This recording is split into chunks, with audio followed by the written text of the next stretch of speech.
Welcome into the PHNX Cardinals podcast presented by DraftKings Sportsbook, an official sports betting partner of the NFL. They've got an offer every football fan should jump on. New customers that use the code PHNX to sign up can bet just $1 on any NFL game and win $100 in free bets if either team scores a point, which is pretty much a guarantee. Johnny, Frank, how are we all feeling right now? I know Frank has been driven to drinking vodka out of a giant chalice. Where is it, Frank? Don't act like it's not there. I didn't know that was part of the program, but here it is right now.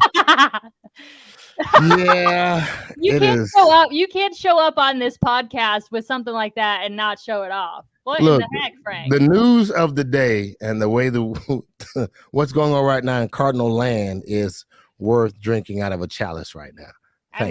I'm with you, Frank. Cheers, girl. So just moments ago, it was reported by the team itself that Cliff Kingsbury has tested positive and will not be able to coach on Sunday. So that means defensive coordinator Vance Joseph, assistant head coach and special teams coordinator Jeff Rogers, they're going to split the Cardinals head coaching duties. And also quarterbacks coach Cam Turner and defensive lineman Zach Allen have also tested positive. So there you go. And that's on top of injuries and positive COVID tests that the Cardinals have already had this week. Where do we even begin? It's very unfortunate. A day that started with much jubilation surrounding a trade that we're going to get to here momentarily. Very disappointing, I'm sure, for Cliff Kingsbury not to be able to be with his teammates, for Zach Allen coming off maybe his best performance as a pro. It is just a cold reminder of the reality that we still live in. First and foremost, we want to make sure that, we wish them a safe and healthy and quick recovery. But as far as the game on Sunday goes, I mean, this is a blow because Cliff Kingsbury has been coaching the best football, I think, of his career, certainly of his NFL career. And to have this opportunity taken away, thankfully, he's got two coordinators now. Maybe they're not head coaching material long-term, but week to week, I think that they'll be able to follow the game plan. Think about it, the game plan's already been put in place. So can they follow the pattern of the game plan on Sunday effectively, specifically if you're Sean Kugler, who's got the task of running the offense? Shouldn't change anything defensively and on special teams. Those two coordinators are still lockstep, ready to go. To me, it's how quickly can Sean Kugler and Kyler Murray get together over these next 48, 72 hours and find common ground. But I do think, I'm not trying to be Mr. Silver Lining here, the conditions for the game are supposed to be wet and windy and rainy. Chierstin, you're live in Cleveland right now. That might play into the hands of Sean Kugler, who historically, as the run game coordinator, wants to run the football. So not ideal. I hurt for Cliff Kingsbury, but they're going to have to make adjustments. I will say that Cliff had his press conference earlier today. Maybe it was a good thing that I'm already in Cleveland because I didn't have to come in contact with him. But he had his media availability that he attended to seemed to be fine. He was a little short. I don't know. Maybe he was feeling a little under the weather. That's why he was short. He didn't seem that excited about getting Zach Ertz, which I don't know. But so at least we know that it seems like he's okay, or at least asymptomatic or whatever, with him showing up to the facility today. You hope that with Cliff being around the team as early as today, though, that there's nothing more that comes out on Saturday or Sunday before the game. But as it stands, I still think not having your head coach is a blow, even though you've got, Vance Joseph with head coaching experience, which I'm sure that's one of the reasons why he is, stepping into that role. But listen, anytime you lose your head coach, anytime you lose a guy like Chandler Jones, now you've got Zach Allen also out, which takes away even more depth. It's a big blow. I mean, this team, this is by far and away the most adversity that this team has faced. I would say probably in the last 2 seasons. I totally agree with you 100% on that, Chierstin. Here's the funny thing. Vance Joseph could be the head coach interim right now, but in reality, watch this here. This is an offensive head coach team. And sometimes when we look at our defensive head coach teams or coaches that are or head coaches that are defensively minded, they coach, they motivate, they talk, they speak differently to their teams. And a coach that's offensively minded speaks and coach talk totally different across the board. As of a Tony Dungy, who's a defensive-minded coach, will speak differently. John Gruden, using his name, who's an offensive-minded coach. Sean McVay, they're offensive-minded coaches. They speak differently. The defense responds differently. So typically you have a defensive-minded head coach in Vance Joseph who speaks to his defense extremely well. He talks to those guys and speaks to them extremely well because he knows that I'm the head coach of the defense and Cliff would be the head coach of the offense. And therefore, we don't have to compete against what we're trying to do collectively, individually, collectively as a group, but individually with our players. And I think right now that's going to be a transition, linguistically wise, hearing what Vance has to say to this team, totally different than what Cliff would say as a pregame warm up or as going out getting ready to face your opponent. So I would say, from the standpoint of that, the leadership has to stand up. Kyler might start speaking more. JJ has to say something that might be different. Buddha has to speak a little differently. And D-Hop has to talk to his guys because at the end of the day, you still got to play football. JV, everything you said is absolutely right. The game plan is already put in play. Who's going to do what and how we're going to attack this team has been already established on what we're supposed to do. But it's not just that. It's how it feels when you're in the game. How will you hear your coach, or are you're so used to hearing what Cliff would say on 3rd and 3 or 3rd and 1, or maybe let's go for it on 4th down. Vance might not speak the same language as Cliff would say. So this team right now, honestly, mentally, is really going to have to rely on the leadership of the guys that have been playing the last 5 weeks of football, that has an idea of what Cliff how Cliff would say, what he would say, and not only that, what's still expected of his team versus the Cleveland Browns on a trip that's basically in a hostile environment. So Jeff Rogers, special teams coordinator and assistant head coach, will also, I guess, help take over the head coaching duties. So they're going to tag team that. We also have some questions and comments that are coming in. So I guess BZ, he says, or she says, how long do intensive protocols hold? That may affect the team in consecutive weeks if those protocols must be held for, say, a month. I'm not sure what exactly you're asking about, but basically, as long as you're vaccinated, and everybody, as far as I know, within the Cardinals organization has been vaccinated, or with the team has been vaccinated. So you just have to have 2 negative tests within a 24-hour period, and then you can return. So that's how the protocols work. Yes, Cardinals update. Yes, Jeff Rogers is going to help too. It's not going to be Vance Joseph. Wyatt Kirk, aka Debbie Downer, says tomorrow the team will be tested and we lose many more top players. That's just how it's going to go. That is possibility. That's definitely on the table and possible. Again, you know what? We still got to go back and say that this thing it only shows that it's really real. That COVID is real, and that it's not just something that we need to take for granted or take lightly. That the team that you being a fan, loving your team and hoping that all will go well for Sunday is now being affected, which changes the narrative completely. So again,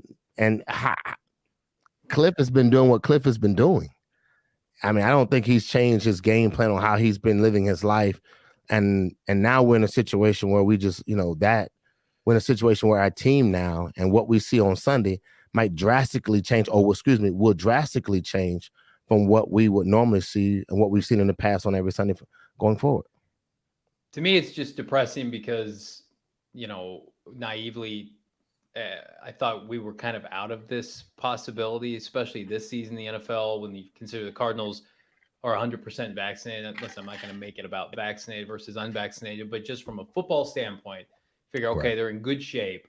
They're protected. Oh, I think we found out as soon as camp hit and they had all the issues that they had during camp. I knew that I thought before camp, I was like, oh, it's going to be a drastically different situation.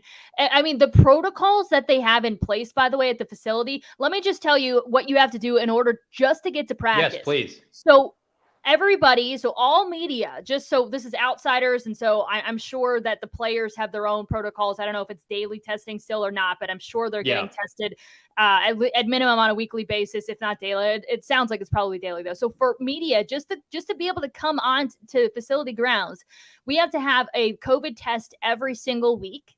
We have to wear a mask at all times, and we're given a tracker that has our name on it that we have for the entire season that we pick up and take with us. So if we come in contact with somebody that has COVID, they'll know, they'll be able to contact trace through the trackers that has all of our information and our names attached to it. And so that's just for media to get into the building. Wow. I mean, pretty unbelievable. Wow, that is, I didn't know you guys had to really go through all that to make sure that you was able to stand in front of the team. But here's a question. Are you guys doing virtual? By chance, are you doing virtual conversations? Or no, actually the players are literally sitting in front of you and you're talking to them probably with some distance. Am I right? Yeah. So Mondays and Tuesdays, it's through Zoom. And it limits the amount of days that we're at the facility. And then Wednesday, Thursday, and Friday, that's in person, but it's all press conference style. So we're all sitting in seats and they're up, behind a table with a microphone. So there's no more. We used to do we used to have locker room access. And we used to be able to hold a mic, up to them. But it is all regulated and distanced out. So there is, no contact with any of the players or the coaches. So that's how it works. And there's 2 days a week where we're still virtual. Wow. Look, this is, as you guys said earlier, this news is definitely, JV, you said it's depressing. I agree with you 100%, but there's still a football game that's got to be played. That's true. Absolutely. Go ahead, right ahead. There's a football game that's got to be played. This is Kyler Murray's biggest stretch as a leader of this team since they drafted him. Because they're going to look at number one this week without your head coach and say, lead us, especially offensively, especially if Cliff Kingsbury misses multiple weeks with this. I think that this is a Kyler Murray own the franchise type of 10, 14, 17-day period. And so I'm looking forward to seeing how he responds. I feel like the defense, Zach Allen, that's a blow, but I feel like the defense is going to perform well because their coordinator's still there. They're getting both their corners back. I think it's from an offensive standpoint, Kyler Murray taking ownership. I would imagine he's going to be allowed to do whatever the hell he wants Sunday, audible and out of stuff. Cooler's probably going to give him free reign. So I think if he performs well and somehow wills this team to victory on Sunday, you talk about just a monumental, historic performance from the Cardinals' young quarterback. It would give you so much increased confidence. And we already think a ton of Kyler Murray, but it would just take his reputation to the next level to overcome something like this. I totally agree with you. This is a great time for him to show the leadership that is on the table. It's so crazy to be in this position and to see that everything that you thought that was just normal football has changed. And when you lose your head coach, you lose that voice, you lose something that's totally different. And I mean, not just Kyler will have something to say, but the other coaches that are probably that after having such a great start of a season, these guys also contractually will start coming up for their own potential moving toward a head coaching job. This is also an audition for those guys just as well. So look, this team has been absolutely fabulous for the last couple of weeks, 5 weeks. That's why we're 5-0. But I'm looking forward to watching this game and knowing that we have that the guys that we put together, the leaders that we have on this team, the experience that we got right now can gel and still go into a hostile environment and pull out a win. So Peter Back, I believe, sorry if I'm saying your name wrong, says, if the boys pull it off without a head coach, is that an indictment on Cliff or is that a plus for Keim and the leadership on the roster? But remember, game plan's already been put in place. So just with that being said, what do you guys think? I would say it is a plus for Keim and the leaders on this. This is why you have the leaders that you have, assuming they're all good to go on Sunday. I mean, God forbid we get some more positive tests here between when we're recording this Friday night and Sunday morning. J.J. Watt, A.J. Green, DJ Humphries, those guys are still going to play. And I think that Kyler Murray is not a rookie. He's third-year quarterback, been in the same offense since he arrived here in the spring of 2019. Cleveland's got a really good team, really good defense. But I think that it is not an indictment of Cliff, but I also think that everybody rushing to Twitter now to make a big deal of this, especially from a national perspective, are big hypocrites because all they did was dog on Cliff Kingsbury for the better part of the last 24 to 36 months. So you can't win that argument. I would just say it would speak more about the culture the Cardinals have created if they can pull this off. If they can go into Cleveland, put together a winning performance, I think it's a kudos to Michael Bidwell is what it is. I'm going to go a little bit opposite of that because I remember when Mark Trestman was in our offensive room, but he wasn't the head coach. And the things that Mark Trestman said was totally mind changing, like mental changing. Because again, let's be honest, Cardinal fans, and all of us across the board, this is 5-0. We haven't been here since 1974. We haven't seen this kind of talent or team, or we've seen a good team put together, but we haven't been here before. So this is uncharted territory. And then we can all start feeling odd to the point where we're okay with one loss. And we can make excuses for this moment now in time, now that we have more information that would allow us to make excuses. But to me, I don't know what Cliff was saying in the locker room. I don't know what words he said that made this team be special. I'll go back just a little bit, add a little story to this here, is that when I was in college for my first 2 years, I went to school for Pat Dye. And then after Pat Dye, we ended up getting Terry Boughton. And my last 2 years, Terry Boughton used two words. The first year was audacity. The second year was audacious. And to me, it was like the whole year was, it takes audacity to do something that they don't believe you can do. In 1993, we went 11-0. And all he kept saying was every year we had to face somebody, it would take audacity. You have to believe that, you know how big your cojones got to be to believe that you can go out and smack Florida and know that you're down by 17 points before the game even starts. And then we beat Florida in Florida, and they had never lost there. And so that, to me, I don't know what Cliff has been saying. All we've been asking for is Cliff to grow.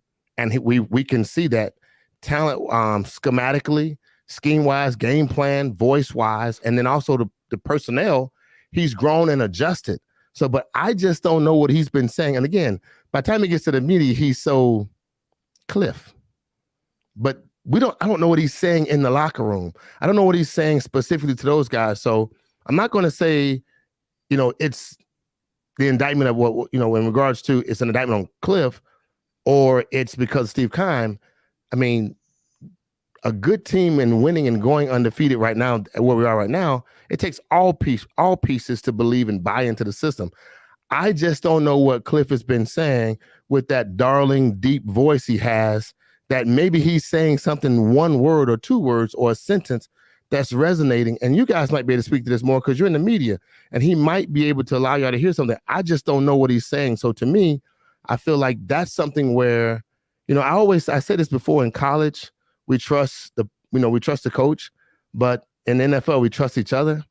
And I just don't know what he's been saying that will allow this team to be at this position right now. So I wonder what Cliff has been saying to this team that has allowed them to go out and continually play and be better than what they was the last couple of years that we see out of the Arizona Cardinals. I mean, you would think that all the coaches and players are in alignment. So you would think that whatever Cliff has been saying, that even in his absence, the team's going to continue to. You would think that, right? Buy into it and move forward even without him.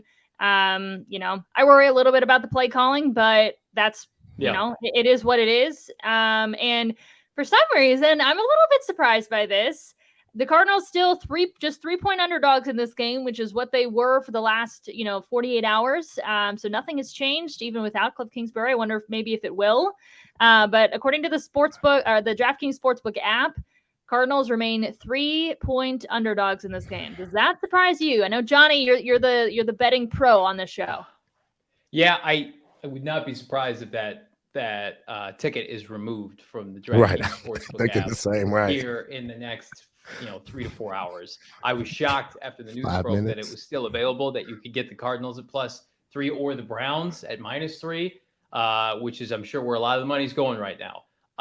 So this was already going to be a very difficult game for the Cardinals. It just got even more difficult. I would imagine if it's not removed, it will go maybe to 4.5.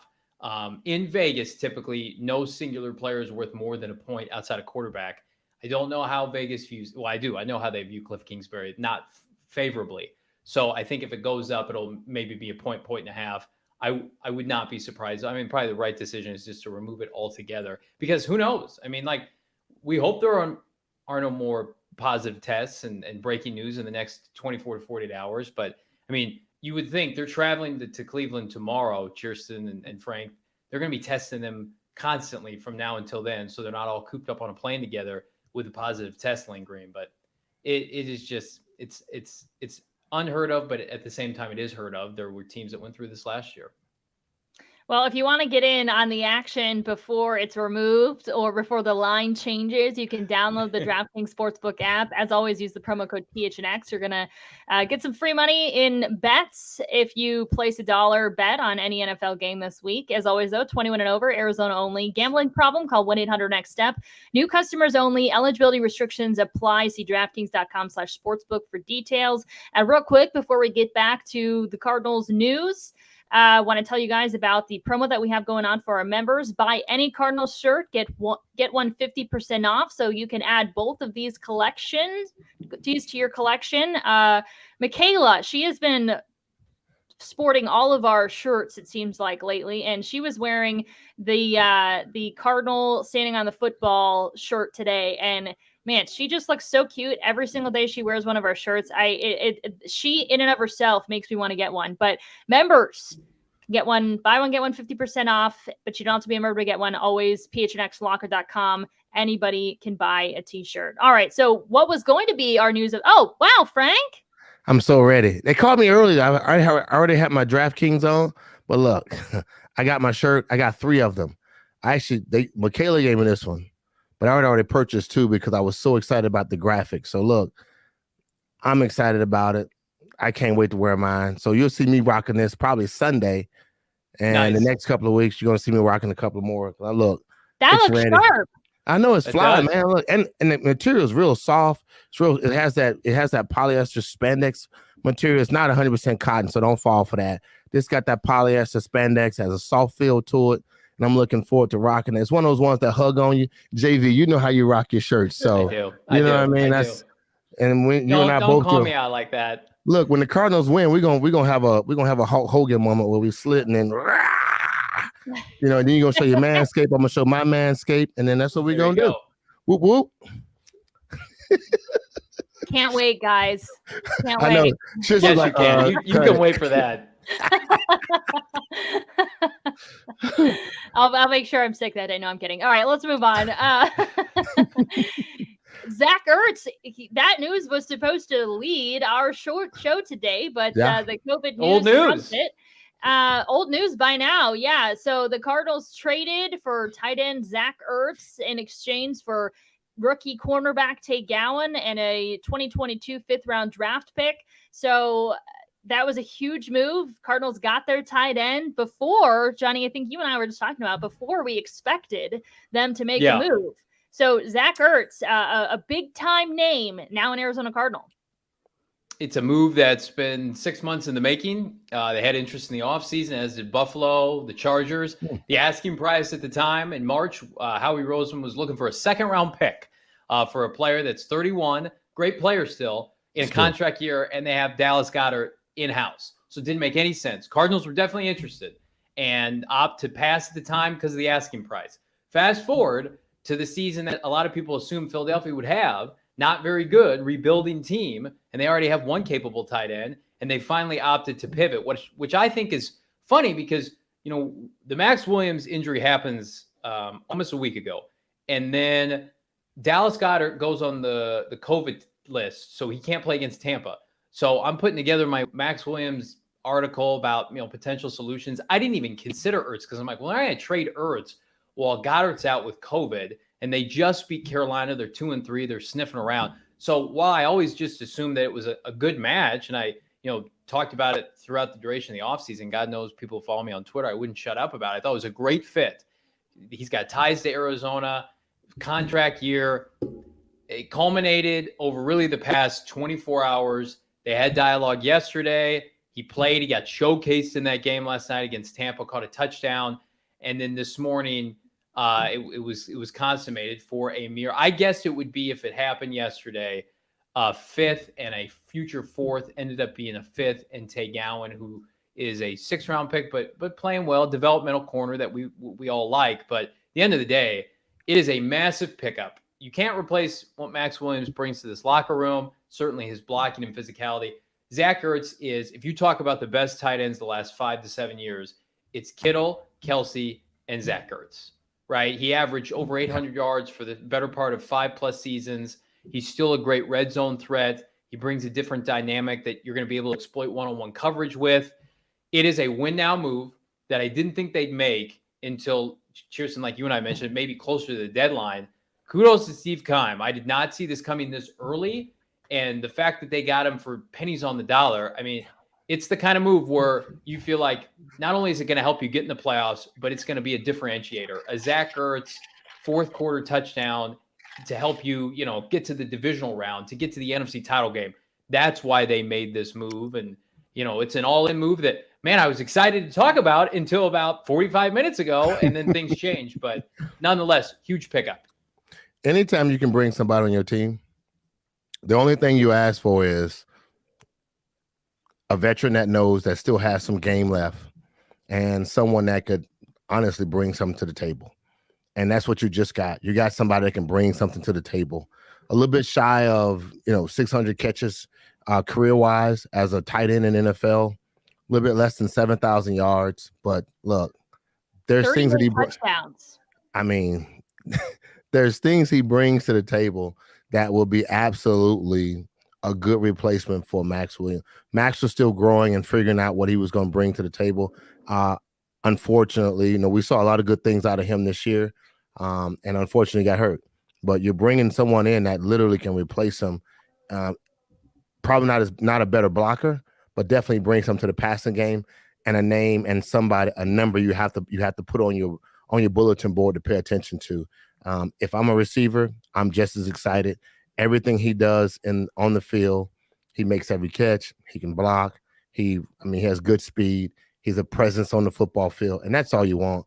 And if you can get another body that can change the mindset of a defensive coordinator to make him now have to play more zone or realize he can't play man-to-man against us, then to me as a receiver, every receiver right now is 100% ecstatic because they know they brought another name that has to be paid attention to, and therefore DeAndre Hopkins will not be he won't be double teamed. AJ Green won't be double teamed, and that to me it says something to what right now we're adding the pieces to the puzzle. And right now it's a lot of stuff that's going on conversation wise, but going forward, we will all see the benefits of that decision. And again, a 5th-round pick, you're talking about a 2nd round earlier. That's what he was asking for.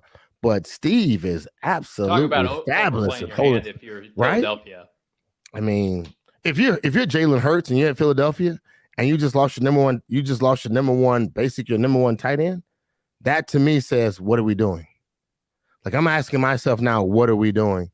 Because you just got rid of, I got Smith, my Heisman Trophy guy, and I got him. These are my 2 best that I know for a fact that's going to get open.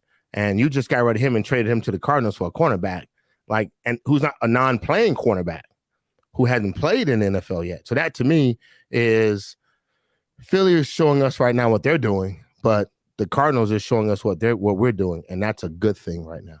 Yeah, Tay Gowan hasn't been active for a single game. I feel like he's going to have a bright future ahead of him in the league, and he's going to have success. Johnny and I talked about how big of fans of just the person he is, and we wish him all the best. But 2 things that stand out to me, I guess the biggest thing that stands out to me with Zach Ertz is he's the kind of guy you want in your locker room. And I think that's important, especially when you have a good group of guys with great chemistry and they're already bought in on the same goal. Zach Ertz is a guy that's going to work his tail off. He's not going to be beaten when it comes to his work ethic. That's the kind of guy you want. And he's a good guy.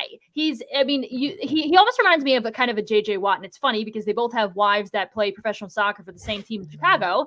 But they remind me of each other, where they are both very involved in the community. They both have great heads on their shoulders, just humble, great guys that you want in your locker room. And to me, at this point, that's another thing that's really important when you're bringing a key piece into your locker room at this point in the season. I totally agree. And I don't think it's hyperbole to say it's almost the equivalent of bringing on JJ Watt. JJ Watt, who is in his 30s, just like Zach Ertz. Zach Ertz had multiple championship runs with Philadelphia, one of which culminated with a Super Bowl, where he had, I think, at least one touchdown against the Patriots. You talk about how critical that is for this team to be able to lean on a player like that down the stretch when they're competing against the Rams for the division and potentially getting into the postseason and making a run of their own in the NFC. And to have somebody like that for Kyler Murray and company to lean on. You know, as much as I love Kyler and Christian Kirk and Rondale Moore and DJ Humphries, these guys haven't had playoff success yet, really, unless you're counting Humphries as a rookie in 2015 with that team that went to the NFC title game in which he was inactive a lot. They needed a gel guy like this, I think, to help them look past just the rigors of the regular season and have playoff and championship aspirations. And I'm right there with you, Chierstin. I don't think it can be overstated the kind of impact he can have from a leadership standpoint. I mean, you watch him in that press conference today saying goodbye to the Philadelphia media. I mean, it was gut-wrenching to watch how much he cared for that city that he now calls his home, when a lot of people were texting him, hey, you get to go home, you get to go back to the West Coast. He said, no, Philadelphia is my home, and I have immense respect for this organization. Cardinals are fortunate to get this player caliber of character. The fact that he wanted to come and play here. Now, I think they were probably giving him some options as to where to look. And maybe he said, Arizona's the only place I'll go. And maybe that's why, we don't know that. Maybe that's why Keim was able to put this together for relatively cheap. But it's a player that I think, of course, has an opportunity to help this year. He's a free agent. By all and large, he wants to stay and be a part of this nucleus going forward. And that's all you can ask for. That's the kind of culture that they want to build, where star players want to come here and stay here. So 2 side notes on that. Not that it necessarily played a huge role or any role at all, but he did mention that his former teammate, Jordan Hicks, was recruiting him all week long. So he was talking up the team and hey, come join what we're trying to do here in Arizona. And then the other thing is his wife, Julie, actually is from Arizona. She went to Dobson High School. And I think after that, some sort of like prep high school. But she's from the area. So this, is a homecoming for her. So there's 2 other side notes. His good friend is playing in Arizona, on top of Arizona having an incredible roster, and they're playing well. Thank you. That's the point right there.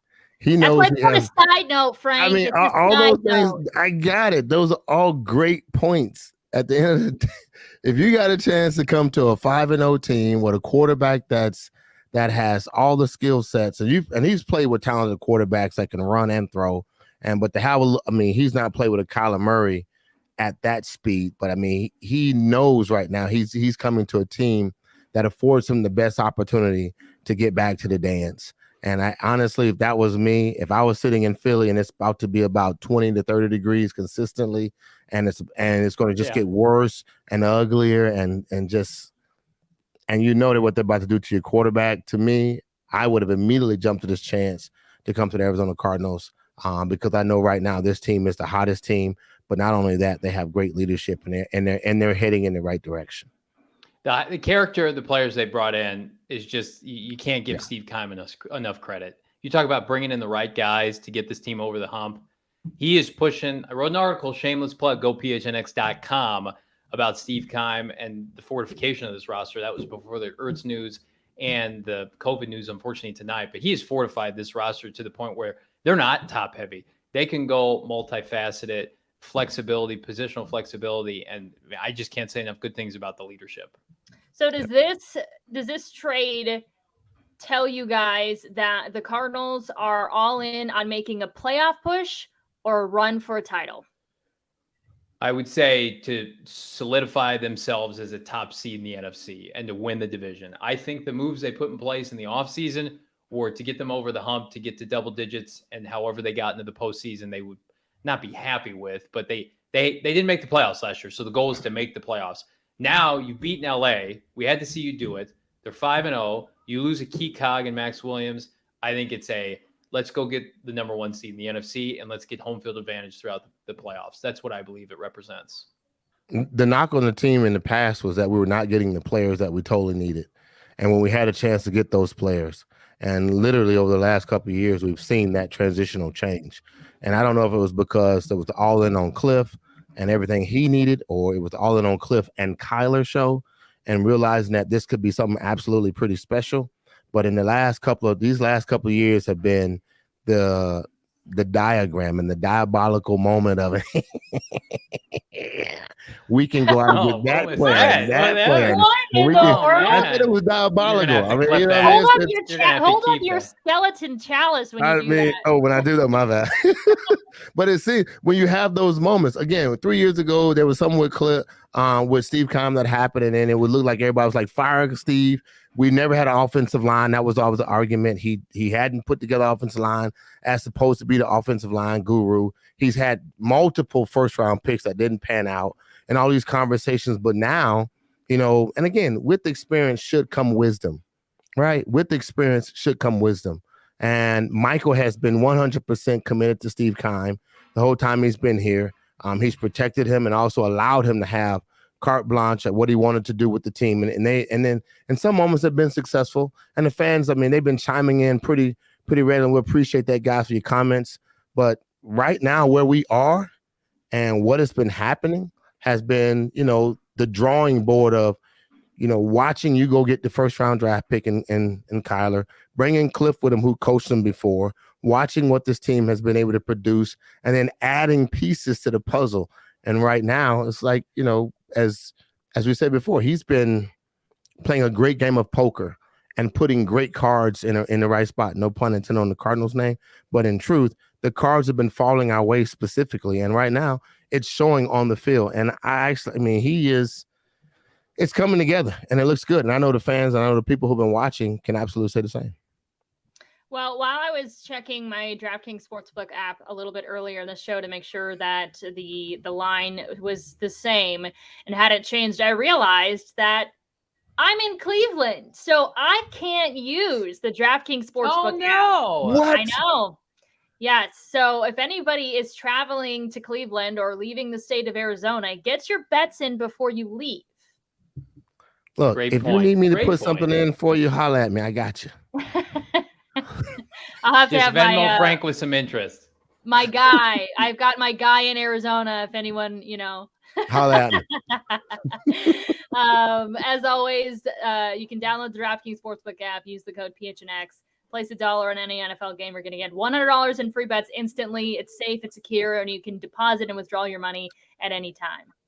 Johnny, take it away. Of course. Well, when we have these remote shows specifically, and we've got the camera close to our faces, I like to make it a priority. I run into the bathroom. You guys don't know, this is my routine. I run into my bathroom. I bust out the Manscaped Lawnmower 4.0. I get it going on my ears, my eyebrows, underneath my nose. I'm not ashamed to say this. I'm man enough to use Manscaped at manscaped.com. Promo code PHNX. You're going to get 20% off site-wide. You're also going to get free shipping. And just because we're in this virtual setting doesn't mean that I'm not smelling good using the Manscaped body wash.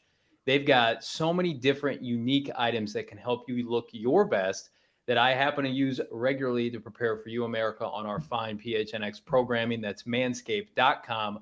Promo code PHNX. Free shipping, site-wide, 20% off. You'll love it. So we created Friday's 4 downs before, the Cliff news and all the COVID news broke before we went on air. So our Friday's 4 downs that we created this afternoon was Of course, it's a battle between two former Oklahoma quarterbacks this weekend, one hoping to silence critics, which is Baker Mayfield. Browns top running back Nick Chubb will not play in this game on Sunday. The Cardinals will be without Chandler Jones, Rodney Hudson, and of course, as we know, the others we already talked about. Byron Murphy, Marco Wilson, Jordan Hicks, all game time decisions. And the Cardinals, as we mentioned already, they've been underdogs every road game except Jacksonville this year and remain 3-point underdogs. So where do we begin here?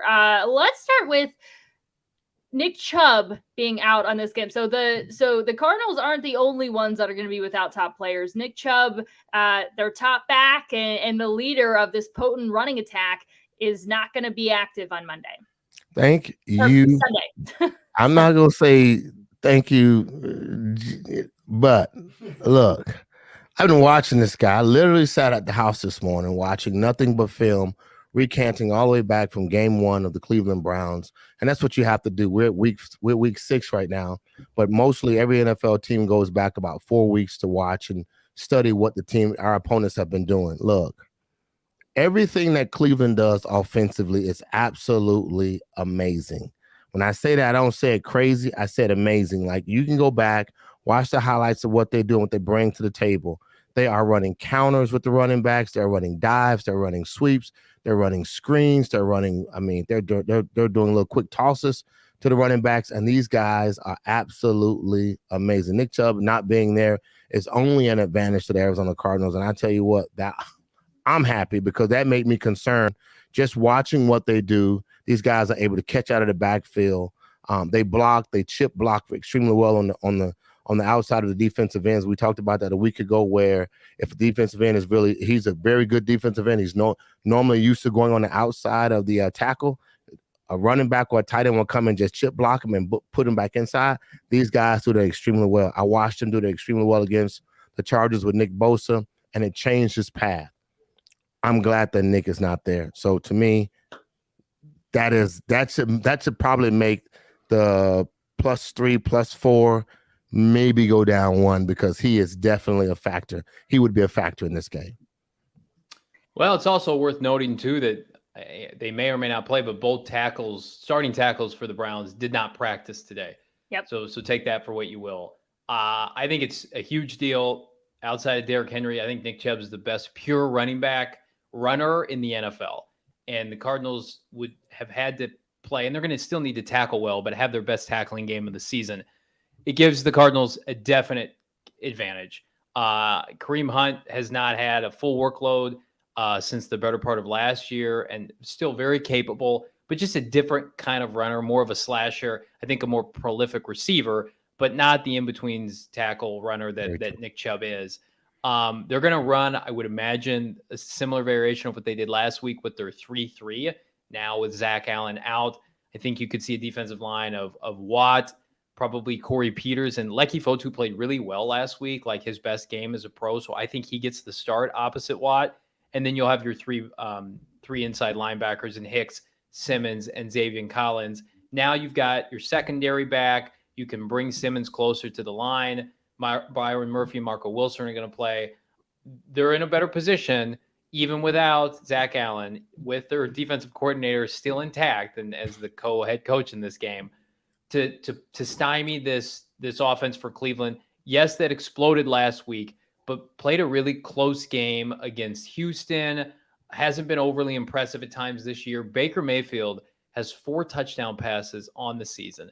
I think if you're Vance Joseph, similar to what we saw last week with Trey Lance, you stack the box and you say, Baker Mayfield, without Jarvis Landry, go and beat us through the air, push the ball downfield. Well, they could have him. They could. There's a chance that he might be back. Though we'll know by tomorrow. Jarvis Landry is back? Yeah, he's designated to return. And so we'll know by tomorrow at 4:00 Cleveland time whether or not. And I only know that because I've been listening to the Sports Talk Radio here in Cleveland. And so they've been talking a lot about it. And you know what they've also been talking about, though? And Johnny, go ahead and finish your thought.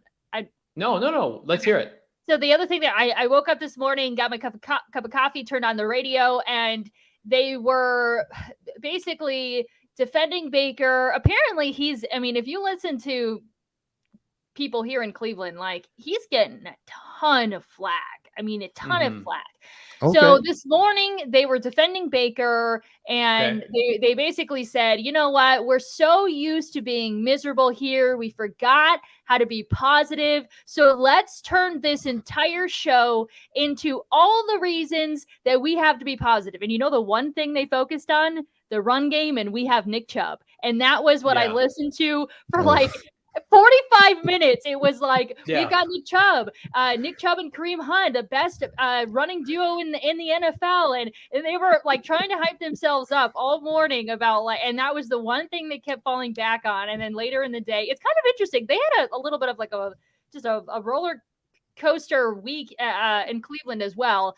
But yeah, they just kept talking up Nick Chubb in the run game. And then later in the day, Nick Chubb is not going to be out there on Sunday. So how about that, Cleveland fans? I don't think they're feeling pretty good today. No, it is interesting. Baker Mayfield in a redraft in that infamous 2018 class, which unfortunately included Josh Rosen. Baker Mayfield might be a first-round pick. He might not be. He's not going number one. Josh Allen or Lamar Jackson are going one and two in some kind of combination. I think that's where a lot of the contention is with the outside media. Rightfully so. Baker Mayfield should not have been a number one pick. And I think he's a capable, good quarterback that needs a strong supporting cast, which he's gotten from the benefit of being on that rookie contract. So they've loaded the roster up, right? They go out and they get Jack Conklin at right tackle, and they get Joel Bitonio, their left guard, who's a stud. They overpay for Austin Hooper. They trade for Odell Beckham. They load up their defense. They have Jadeveon Clowney. They're doing a little bit what the Cardinals are doing this offseason, except we all know Kyler Murray's a better player. And the hope is eventually Kyler Murray can carry this franchise while making $200 million. That's the concern with this Browns team, that they'll always have a ceiling to some degree with Baker Mayfield. And it's like, I'm not trying to knock on Cleveland and the city of Cleveland, but they have self-esteem issues, right? Especially like when LeBron left, they view Baker Mayfield as like one of them, like somebody who's undersized, doesn't have the strongest arm, but just makes the most of what he has and is just getting ripped on by the national media, and it's us against the world. So I agree with you. I think that at the end of the day, he's very capable. He's certainly capable. He won a playoff last game at Pittsburgh. That is complete, hyperbole for this franchise to go on the road in the postseason and win, much less, get to the playoffs. So I think he's very competent. I also think that on a field with Kyler Murray, he could be made to look very average. So the hope is that Vance Joseph and the defense is humming, so the Cardinals can force Baker Mayfield, who is a little bit dinged up, into some mistakes, and Kyler Murray in this offense can get things going. Because I would venture to say, even without Cliff and Rodney Hudson and Max Williams, 2 consecutive below-average performance for this offense, I just don't see it in the cards. I think Baker has been. If you're in Cleveland listening to the conversation of how can we talk positive about our team, and then yet they don't use Baker as one of the conversational pieces, that to me is that's crazy, because your quarterback, who's your first round draft pick, is supposed to be the guy. They've given him everything he wants, but I think that I like everything you've said, JV. And I like to add that he doesn't have to win. I think they're trying to build a franchise that says he doesn't have to win it by himself. And all the other pieces. Go ahead. Is if he hit the open market, how many teams would run out and sign him to a max deal, what equates to a max deal in the NFL, 150 million guaranteed? That's the question I think you have to pose yourself if you're a quarterback needy team. I don't think many would, and I think that's the logical pushback. So we had go ahead, Frank. Go ahead. No, he's right. Absolutely, go right ahead. Frank, did you have something to say? I had nothing to say. JV has the answers. JV, is he up for contract, or did he get a new contract before? He is. Is this his last year? Contract. He has not. He got his 5th year option picked up, which he will play on next year. That is the big point of contention as to whether or not they should pay him and how much. And how much does Baker Mayfield think he's worth? It's literally what I was going to say, because Cardinals I'm so sorry. Cardinals update asked, does Baker have a new contract yet? And Johnny, you answered it. No, he doesn't. He doesn't. No. Hey, look, We're this still is the fun. This 3-person remote thing. Give us. No, this is cool. This is great. How cool? I think this is the part where the NFL has to start redefining themselves. Quarterbacks are at the top end, top tier quarterbacks at the process right now, making between 33 and $42 million. And you have to ask yourself, if you're not the GOAT and the GOAT's not making $42 million, then what the hell are we doing? Like, Kyler's about to get a new contract, but if you look at like the most exciting, absolutely exciting quarterbacks in the league, we have to kind of there's such a disparity. And those that are really exciting and can bring your team or take your team to the next level. And right now there's a bunch of guys who, just because they're starters, they're getting this type of money. So that is a conversation where Baker's probably one of those guys, because he's a starter, conversation-wise, he's probably not worth that money. And that will probably bring back that number down a little bit for what they're paying quarterbacks. Well, I said this yesterday or 2 days ago when it was just me and Johnny. I think Baker's a talented quarterback. I think it's really hard to find a franchise quarterback that's going to take you to a Super Bowl. I mean, I think the biggest obstacle that Cleveland faces, and you kind of alluded to it, Johnny, is you're just not going to find a whole lot of players, especially like a big name, number 1 overall pick that's got an ego, that's going to want to come to a city like Phoenix. Sorry, like Cleveland. Yes, they do want to come to Phoenix, but They do. You're not gonna. It's an example. You don't want to go to Cleveland though, and trust me, I grew up there. I get it. I understand it. For a lot of reasons, it's a smaller market. It snows here. It's cold. It rains. It's gloomy. I flew in last night and all day today. I basically just stayed inside. I had plans to go out and go downtown and, go for a run this morning, and it was raining all day. And so anyway, there's just, and then you get into ownership and all that other stuff, which we won't get into. The Cleveland Browns are not an attractive team to most star quarterbacks. Let's just put it that way. And that's why they've had 500 in the last 15 years. If I'm Baker, I keep myself in that average position, not average performance wise, but I keep myself in a position where contractually I can continually bring players in that will change the narrative. Because on the outskirts, when you're looking at the talent that's actually surrounding him, it's absolutely it's a ton of talent that and he, one of the guys, NFL Cardinals are talking about, he looks like Tannehill, and I agree. He doesn't look absolutely special, even though he has Derrick Henry. And then what did Tennessee do with Tannehill? They gave him a bunch of talent on the outskirts, and then the defense is still pretty special. Cleveland looks the same, but if I'm him, if he takes a $40 million contract or a max contract, as JV been saying, it's going to definitely dismantle this team, and you're not going to be able to pay all these guys that kind of money. But if he really wants to make a change and to change Cleveland like a LeBron, which is, I know, blasphemy in the statement I just made, however, in trying to compare him to that, but in regards to taking max money, Bron couldn't do that because he wanted to bring other players in.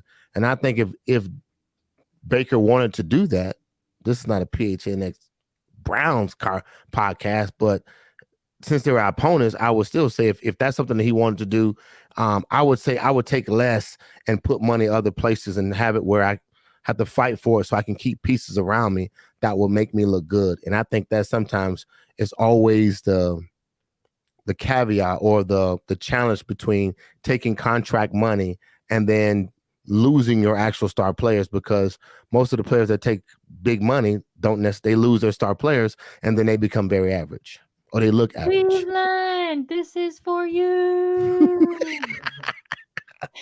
On the lines of Baker Mayfield, with moving on from the Browns themselves, I do think that he probably feels the pressure on him. And now without Nick Chubb, I think that he's going to have a little something to prove, and probably he's feeling it. I think that we're going to potentially see a big showing from Baker and Odell Beckham, and that's something that tandem has been criticized as well, just them not gelling this year. So I think that there's going to be a little bit of emphasis on those two players. As you said, the weather would be pretty tempting. Go ahead, JV. No, you're good. Byron Murphy's got a tall task coming back from injury last week and being paired with Odell Beckham, assuming that's who he's matched up against, or if it's Robert Alford. But I think the Cardinals secondary is playing as well as any unit on the team right now. Jalen Thompson, Budda Baker, Robert Alford. Now you get your 2 young corners back. You got Simmons, who's interchangeable back there. That's going to be difficult if the Cardinals are able to force Baker Mayfield into second, third, and long. Whereas last week, it almost seemed like the Cardinals were allowing Trey Lance to have certain runs to try to knock him off his game, to force him into throwing the ball when he didn't feel comfortable doing that. Baker Mayfield is not an athlete playing quarterback, and he's certainly not the athlete that Kyler Murray is, where he can just take off. So if you force him into longer passing downs, that's not going to be a good place for him, especially with both of his tackles banged up. So another big week on deck for this secondary that I think could have some opportunities for some turnovers. Frank? Oh, yeah, sure. Everything JV said, I'm on board with. Totally We keep talking over each other, so I figured I'd pause and give you the chance to talk before I said something more. No, I mean, I look, the passing game right now has been dismal for that team. They have not looked special at all. They still have talent on the outskirts. Look, that tight end is no slouch. They bring both of their tight ends in, and they run a lot of screen plays to both tight ends as well as the running back. So if you're a team that's trying to get a ton of pressure on these guys or trying to get a ton of pressure on Baker, they find other ways to get the ball to guys. Here's the challenge. Baker really hasn't been playing well. He has been missing receivers that have been 100% open. With the ability to score touchdowns, he has missed reads, and they've been right in his face because he's looking for the big play. So he hasn't been playing great football. And I've been studying him all day in the last couple of weeks just so we can get ready for this game. But in reality, I mean, our team has to be able to look at the other pieces of the puzzle. If the weather is challenging, if it's wet or if it's slightly cold, it adds a different factor to the game. Our defensive backs are better than their defensive backs across the board. I can definitely say that. So I like where we are right now in the secondary and what we bring to the table. I'm looking forward to how Vance could create some defensive schemes that will be a little bit more different from what he's seen in the past. The last couple of weeks, he's faced two good defensive fronts that have been able to try to challenge him a little bit, and he hadn't been special. Like, again, we're talking about only 4 touchdowns from the quarterback to the receiver position, and that in itself is probably 1 or 2 from a running back and then 1 from a tight end and the other 2 from receivers. So that's pathetic for a starting quarterback in the NFL. So I don't think that he's going to get better versus our team. I really don't. I think if it becomes a muddy game and not having Nick, they're going to try to run Hunt and Felton. They're going to bring him into the game to add a little bit more spark to what the offense can do, because they still need a win, and the win is against a 5-0 team that has been pretty special. What this news between Cliff and what we bring to the table, how much will that empower them to think they can beat the Cardinals? It might add a little bit, but Baker's still Baker, and I don't like him. Well, I just checked before I came out here. The forecast said that it had a high chance of rain on Sunday, and I'm checking it now. I'm on weather.com, and it says good site. Yes. I do not know how reliable this site is, but it says weather.com. So I feel like that's where you go to get your weather, right? It's down. I'm on dictionary.com right now. It's down to 16% chance of rain with winds at 20 to 30 miles per hour. So there you go. It's going to be hard for them to move the ball in the air if it's raining.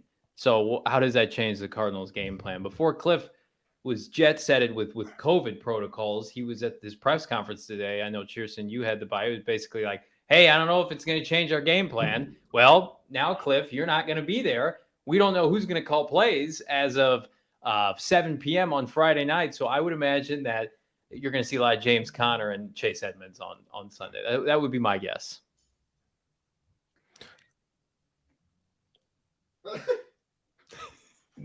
We didn't pause, folks.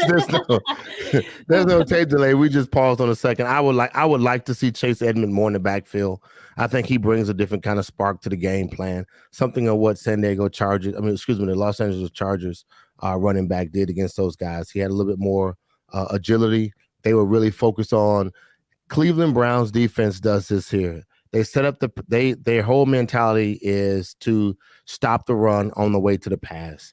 All they want is sacks. All they want to do is dance at the end of the sack and showboat a little bit because they got all these high name guys. But in reality, they have no concern about the running game. That's why teams have run very well against this Cleveland Brown defense. So in truth, I would like to see James Conner as well as Chase Edmonds do what they do in our backfield. But I don't think looking at their receivers and watching what the Los Angeles Chargers, LA Chargers was able to do against those guys, is that right? It is the LA Chargers, right? You're good. I know it sounds weird, but you're right. It sounds weird when you said it. So the LA Chargers, man, it literally looked like their big receivers was able to dominate their average size cornerbacks. And I don't think it should change our game plan in that regards because, I mean, whether it rain or the ball is wet, if we've done our due diligence, our receivers seem to have web hands. I mean, their hands seem to be very big and able to make all the catches. So I look forward to us keeping that game plan the same. The idea is that which, in regards to our Cardinals, our Cardinal team, who will show up and how would our leaders stand up and take the reins of Cliff's not here, but what are we going to do? We already know what we're supposed to do. How are we going to do it? I had a thought this earlier today too, which I like. I'm so glad that in week 6, we're playing in Cleveland and that we're 5-0 going to Cleveland.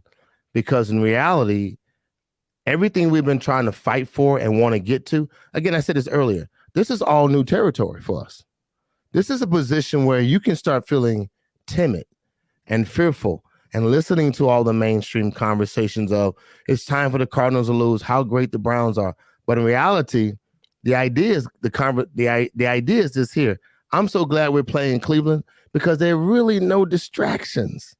Like you said, there's nothing really amazing about Cleveland. The weather is not great. There's not a lot to do in the city. Nobody really wants to fly to Cleveland. Imagine if we was in Miami.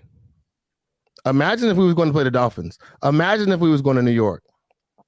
Everybody would want to go to New York. I swear to God, I would circle. If I could have got on the plane with you, I would not want to get on the plane with you. If you was going, no. But if you're going to Miami, you'd take a positive COVID test. Look, 100, or a hamstring. I'll pull my hamstring on the way coming upstairs because I would say I do not want to go to Cleveland.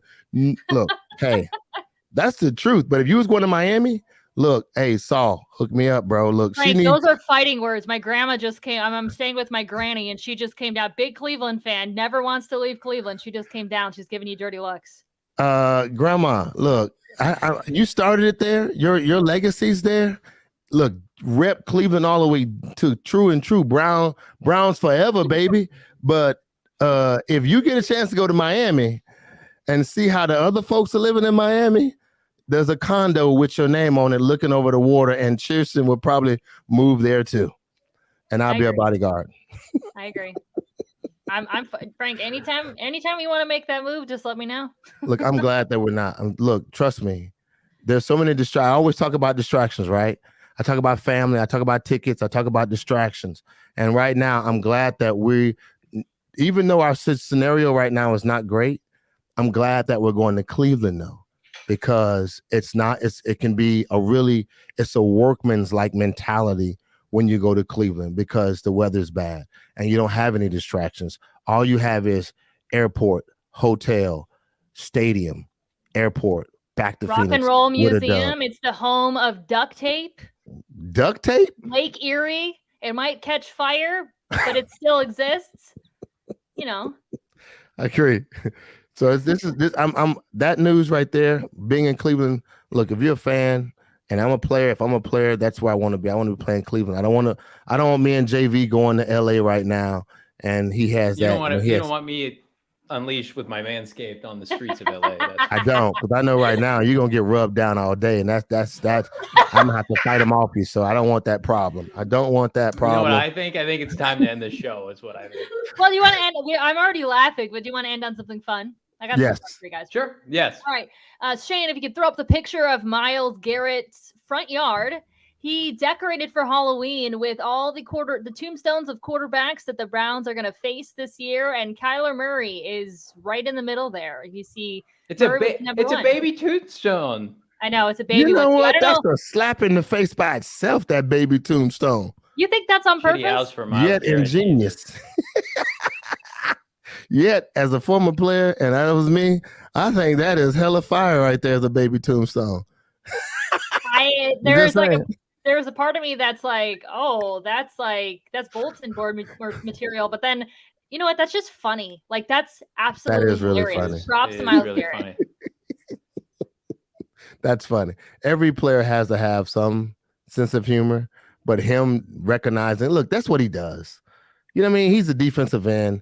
All he wants to do is sack quarterbacks. All he wants to do is put quarterbacks, on the sideline. And he makes no qualms about it. The guy's good at what he does. And honestly, that right there is hella funny just to me, just as a former player. But it would make me, or my tackle, I would show my tackle that. I would definitely show my offensive line, look what he thinks about me. I think y'all need to handle that some kind of way. $10,000 for somebody to do something that, Ooh. off the top. You got to have that conversation. Sometimes you got to put respect on my name. Sometimes you got to do that. Look at JV. He's like, I don't know. Johnny's shaking his head. No comment. No comment. Look. Cheers one last time, Frank. Cheers one last time, bro. What's My going glass on is in that empty. studio. Well, if you guys Shane, are, make sure you get him home. Help him get home tonight, please. It's just He's water, coming. bro. Shane. It's just Wawa. yeah.